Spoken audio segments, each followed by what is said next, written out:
महर्षि वेद व्यास ने महाभारत की कथा को अपने ध्यान में देखा था।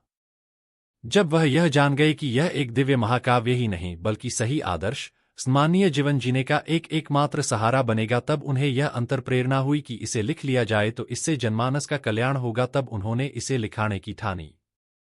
जब वह लिखने बैठे तब उनके सामने समस्या उत्पन्न हुई कि जो भी उन्होंने देखा वह ध्यान में देखा और वह याद कर करके लिखना बड़ा मुश्किल जा रहा है। याद करने के लिए ध्यान में जाना पड़ता था और ध्यान से बाहर आने पर लिखना पड़ता था। इससे काफी बातें या तो छूट जाती या फिर याद करते बैठने से वक्त बहुत लग जा रहा था। तो उन्हें किसी लेखपाल की जरूरत महसूस हुई ताकि वह ध्यान लगाकर देखते रहे और बताते रहे तथा लिखने वाला लिखते रहे।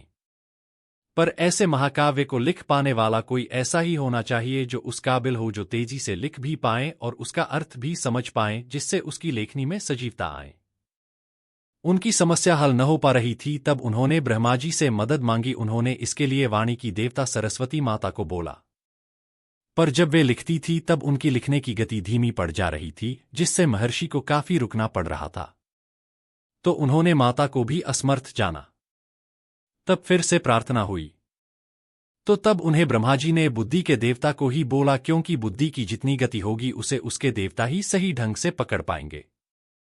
पर अब सवाल या उंगली महर्षि पर उठी, क्योंकि गणेश जी ने साफ कहा कि मैं रुकूंगा नहीं, जहां आप रुक गए तहां मैं हमेशा के लिए रुक जाऊंगा।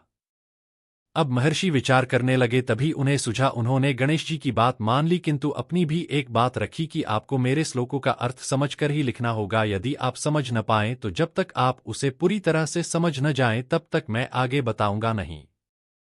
अब गणेश जी को लगा, इंसान कितना मुश्किल श्लोक बोल सकता है। मैं आसानी से सब समझ जाऊंगा तो इन सब से जल्दी से छुटकारा पा जाऊंगा। तो उन्होंने भी हामी भरी। अब व्यास जी जो रुद्र के अवतार माने जाते थे, साथ ही जिन्होंने वेदों को धरती पर लाया था, वे सामान्य तो हो नहीं सकते। फिर शुरू हुई दोनों की जुगलबंदी। एक बताते जाता, दूसरा उतनी ही गति से लिखता जाता। इसे समझना तो उनके चुटकी बजाने जैसा काम था, पर बीच बीच में रुकावट आती थी कलम को लेकर। कलम थी मोरपंख की, गणेश जी की गति से वह बार बार टूट जाती थी।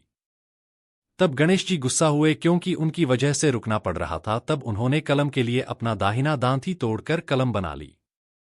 अब उनकी गति बढ़ गई थी, किंतु अब सातत्य से बैठने से महर्षि थक रहे थे और अब रुकने जैसा कोई कारण नजर न आ रहा था, वरना महाकाव्य अधूरा रह जाता। तब आराम करने के लिए महर्षि ने उपाय ढूंढा। वे जब जब थकने लगते थे तब तब एक या दो कठिनाइयां भरे श्लोक बताते थे कि बुद्धि के देवता को भी समझने के लिए देर लगने लगी। इतनी देर में महर्षि अपने काम आराम निपटा लेते थे। इस तरह वह लेखान और कथन की जुगलबंदी ऐसी चली कि जब तक भगवद गीता खत्म नहीं हो गई तब तक खुद गणेश जी को यह लिखते बैठना पड़ा। इतना ही नहीं बल्कि उसमें गणेश जी को खुद की स्तुति भी खुद के हाथों से लिखनी पड़ी थी, जो व्यास जी को उनके शरणार्थी होने का एहसास करा रहे थे। इससे प्रसन्न होकर गणेश जी ने महर्षि के इस महाकाव्य को अमरता का आशीर्वाद दिया। पर साथ में महर्षि ने एक और प्रार्थना की कि यह महाकाव्य लिखने के लिए आपको अपना दांत समूल उखाड़ना पड़ा तो यह भी इस महाकाव्य का आशीर्वाद पर हिस्सा बनते हुए आपको एक दंत यह नाम भी मैं आपको समर्पित करता हूं, उसे स्वीकार करें। गणेश जी ने ये प्रार्थना स्वीकार कर यह नाम भी धारण कर लिया। इस तरह से दो महाभागों ने मिलकर एक महाकाव्य का निर्माण किया। किसी भी दिव्यता को करने के लिए उसी दिव्यता की जरूरत होती है, तभी तो वह कार्य अजर अमर होते हैं। इसलिए वहां इस महान कार्य के लिए गणेश जी ही सही लेखनिक थे।